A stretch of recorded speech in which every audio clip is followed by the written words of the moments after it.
How to change language setting in Score Hero easily. Hi everyone, welcome back to Crazy Gamer. In this video, we are going to be learning how you can easily change your language setting in Score Hero. First of all, launch open your Score Hero application on your mobile device or your tablets and launch open the game. Make sure you're inside this lobby screen. Once you're in, go to the top right corner and tap on your profile icon. And from the expanded menu, select Settings. Inside the Settings menu, tap on Language and choose a different language you want to change to.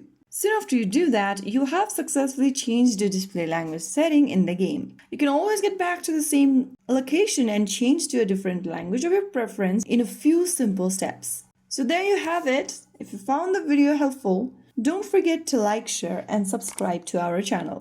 I will be back again in the next video. Thank you for watching.